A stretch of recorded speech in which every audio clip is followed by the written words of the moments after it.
Hello everyone, and welcome to the review of the Moza Mini-S Essential handheld foldable gimbal for smartphones. And this is a new model, and it has some really nice features beside being foldable, which I really love. So it comes with a lot of manuals and guides, and we are going to take it out of the box right away to go to the features and testing it. So let's see what we get here. So we get this really small tripod, but also very useful, and we get some accessories here, such as a bag for it. We get this remote cable which will connect to the gimbal, and if your mobile phone still has a jack, will connect to that, and you can skip using the original app, and you can still use the buttons on the gimbal to control the phone, such as shutter on, take pictures, start recording, and things like that, without using the app, which is really nice.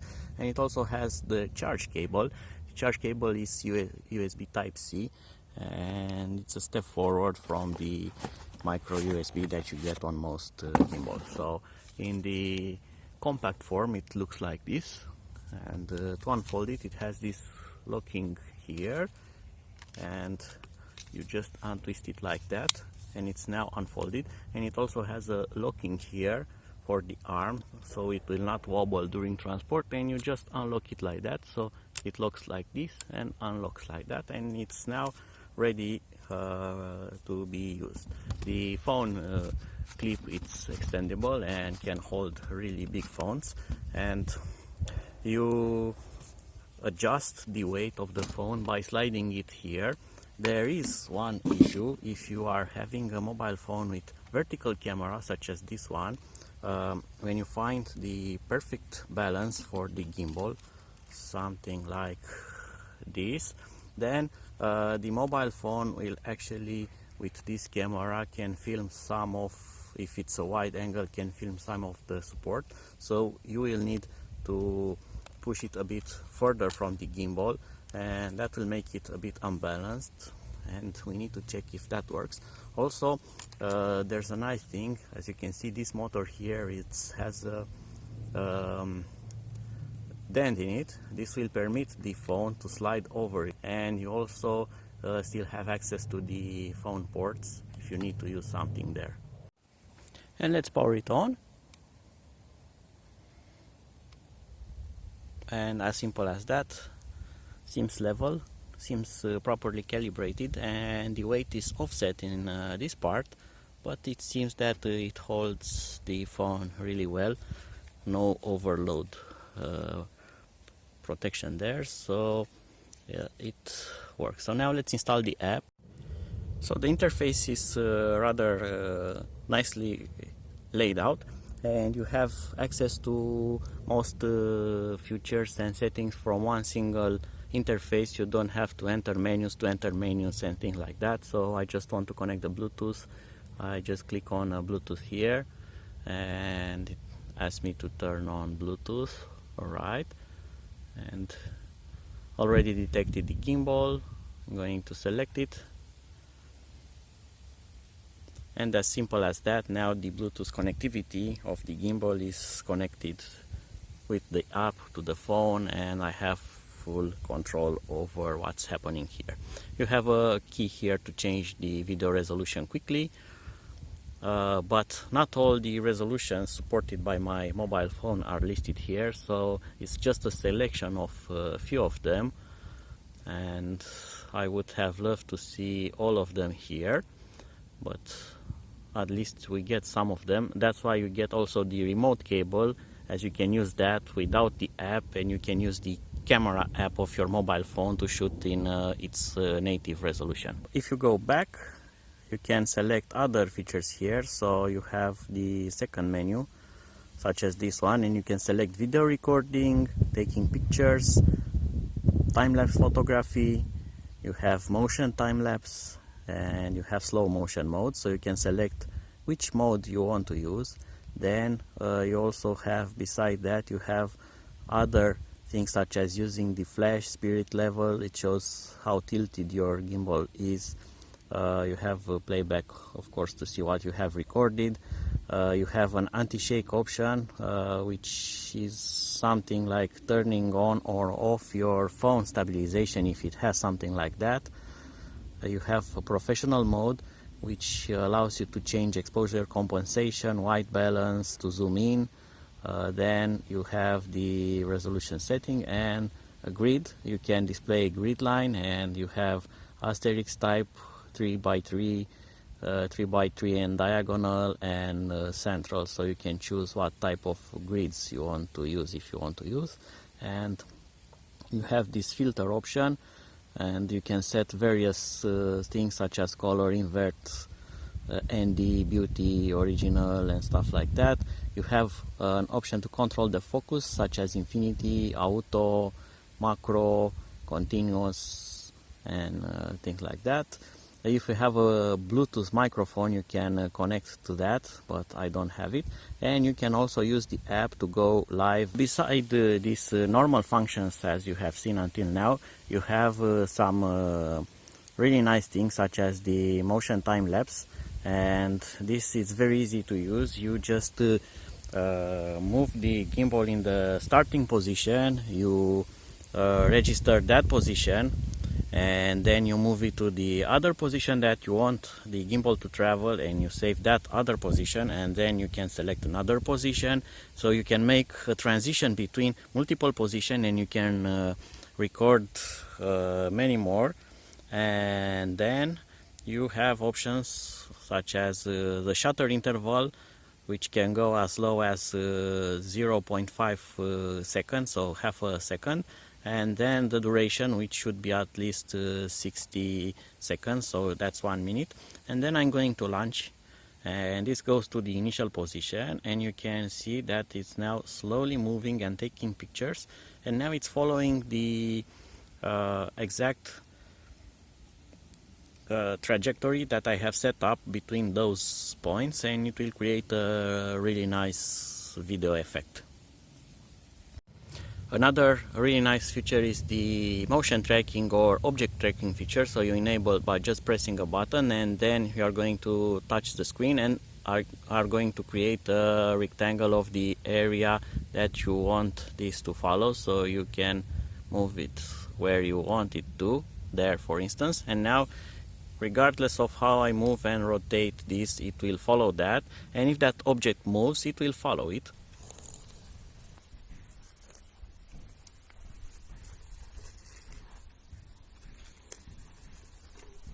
And the goodies still don't end here. You have this trigger switch here, which controls the follow modes of the gimbal. So you have options to even have a FPV mode where the gimbal will actually follow all your movements, including when you go tilting the camera, it will tilt but still stabilize it, so it removes the shake.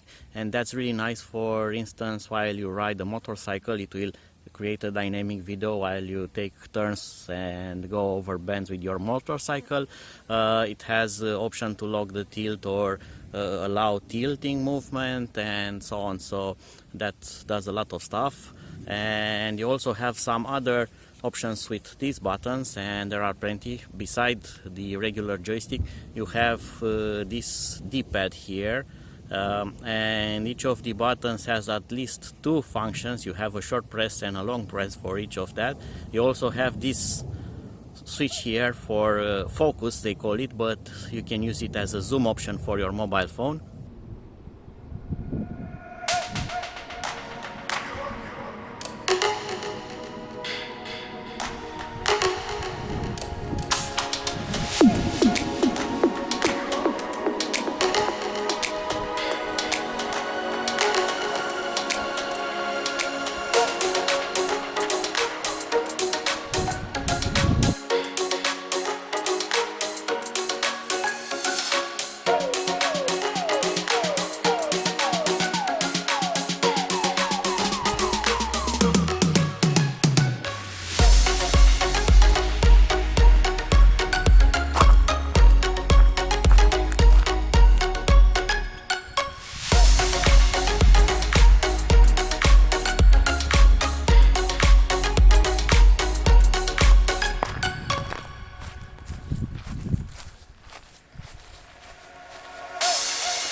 So that was it for now. I hope that you have enjoyed this review.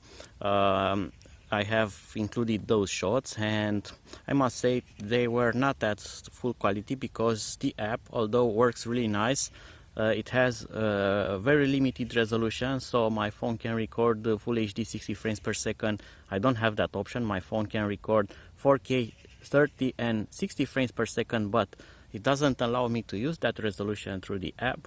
And you have resolutions such as HD 720p 30 frames per second. I will never use that again. And you have 240 frames per full HD, and that may work or not, but it's not for quality, so you get kind of limited options here. And I would have wished to be able to shoot this fully in 4K or 4K 60, but not with the app, so you have to rely on the gimbal for the stabilization and use your phone camera to get that quality. But I'm also certain that the app will update really soon and will have other modes and resolutions available, as this thing is really new on the market, so they didn't have a lot of time to add a lot of options here and to test with other phones. But for now it's doing the stabilization job really well. I have some other gimbals and I really like this, as I have an old Feiyutech Gimbal. I also have a Feiyutech wearable gimbal. And by far this one it's more stable, it's more smooth, has better functionality, and the app, even though not complete for me, it still is better and it will not crash and do weird stuff. So for now I'm really enjoying this, and to be sincere, I usually don't use the apps when I use gimbals. I use the camera app because it's easier for me and I can do quick camera settings that I'm used to it, and I only use the gimbal for stabilization. And with that said, see you and bye bye.